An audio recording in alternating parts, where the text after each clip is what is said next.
The Crystal Cave by Mary Stewart, Book 5, The Coming of the Bear, 8. We were well served that night, Ulfin and I.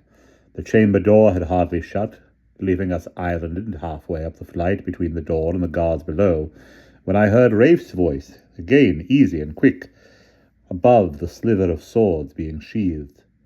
Gods and angels, what a night's work! And I still have to guide him back when it's done. You've a fire in the room yonder? Good. We'll have a chance to dry off while we're waiting. You can get yourselves off now and leave this trick to us. Go on, what are you waiting for? You've had your orders, and no word of this, mark you, to anyone that comes. One of the guards, settling his sword home, turned straight back into the guard room, but the other hesitated, glancing up toward me. My lord Brithael, is that right? We go off watch? I started slowly down the stairs. Quite right, you can go. We'll send the porter for you when we want to leave, and above all, not a word of the Duke's presence, see to it. I turned to Ulfin, big-eyed on the stairs behind me. Jordan, you go up to the chamber door yonder and stand guard. No, give me your cloak. I'll take it to the fire. He went, thankfully, his sword at last ready in his hand. I heard Rafe crossing the guard room below, underlining my orders, with what threats I could only guess at. I went down the steps, not hurrying, to give him time to get rid of the men. I heard the inner door shut and went in. The guard room, brightly lit by the torch and the blazing fire, was empty save for ourselves. Rafe gave me a smile, gay and threadbare with nerves.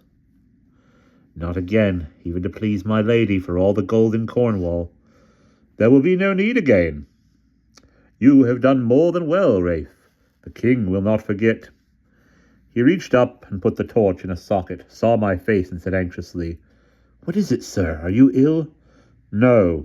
Does that door lock? I nodded at the shut door, through which the guards had gone. I have locked it. If they had had any suspicion, they would not have given me the key. But they had none. How could they? I could have sworn myself just now that it was Brithael speaking there from the stairs. It was like magic. The last word held a question. He eyed me with a look I knew, but when I said nothing, he merely asked, What now, sir? Get down to the porter now and keep him away from here, I smiled. You'll get your turn at the fire, Rafe, when we have gone. He went off, light-footed as ever, down the steps. I heard him call something and a laugh from Felix. I stripped off my drenched cloak and spread it with Ulfin's to the blaze. Below the cloak, my clothes were dry enough. I sat for a while, holding my hands before me to the fire. It was very still in the firelit chamber, but outside the air was full of the surging din of the waters and the storm tearing at the castle walls. My thoughts stung like sparks. I could not sit still. I stood and walked about the little chamber restlessly. I listened to the storm outside and, going to the door, heard the murmur of voices and the click of dice as Rafe and Felix passed the time down by the gate. I looked the other way, no sound from the head of the stairs, where I could just see Ulfin, or perhaps his shadow, motionless by the chamber door. Someone was coming softly down the stairs, a woman, shrouded in a mantle, carrying something. She came without a sound, and there had been neither sound nor movement from Ulfin. I stepped out onto the landing, and the light from the guard room came after me, firelight and shadow. It was Marcia. I saw the tears glisten on her cheeks as she bent her head over what lay in her arms. A child, wrapped warm against the winter night. She saw me and held her burden out to me. Take care of him, she said, and through the shine of tears I saw the treads of the stairway outline themselves again behind her. Take care of him. The whisper faded into the flutter of the torch and the sound of the storm outside. I was alone on the stairway, and above me a shut door. Ulfin had not moved. I lowered my empty arms and went back to the fire. This was dying down, and I made it burn up again, but with small comfort to myself, for again the light stung me, though I had seen what I wanted to see. There was death somewhere before the end, and I was afraid. My body ached, and the room was stifling.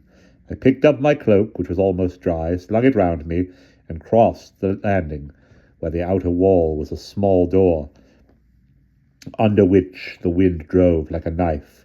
I thrust the door open against the blast and went outside. At first, after the blaze of the guard-room, I could see nothing. I shut the door behind me and leaned back against the damp wall, while the night poured over me like a river. Then things took shape around me. In front and a few paces away was a battlemented wall, waist-high, the outer wall of the castle. Between this wall and where I stood was a level platform, and above me a wall rising again to a battlement, and beyond this the soaring cliff, and the walls climbing it, and the shape of the fortress rising above me step by step to the peak of the promontory at the very head of the rise. Where we had seen the lighted window, the tower now showed black and lightless against the sky. I went forward to the battlement and leaned over. Below was an apron of cliff, which would in daylight be a grassy slope covered with sea-pink and white campion, and the nest of seabirds. Beyond and below the white rage of the bay. I looked down to the right, the way we had come. Except for the driving arcs of white foam, the bay where Cadel waited was invisible under darkness. It had stopped raining now, and the clouds were running higher and thinner. The wind had veered a little, slackening. It would drop towards dawn. Here and there, high and black beyond the racing clouds, the spaces of the night were filled with stars. Then suddenly, directly overhead, the clouds parted, and there, sailing through them like a ship through running waves, the star. It hung there among the dazzle of smaller ones, flickering at first, then pulsing, growing, bursting with light and all the colors that you see in dancing water. I watched it wax and flame and break open in light.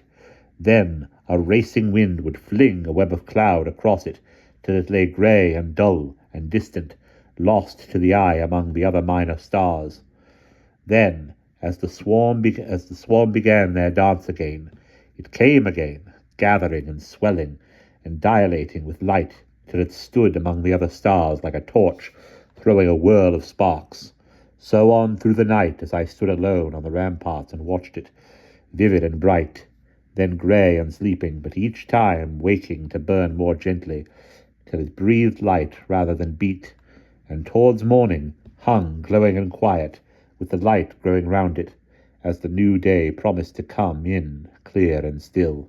I drew breath and wiped the sweat from my face. I straightened up from where I had leaned against the ramparts. My body was stiff, but the ache was gone. I looked up at Igraine's darkened window, where now they slept. And that is the end of chapter 8.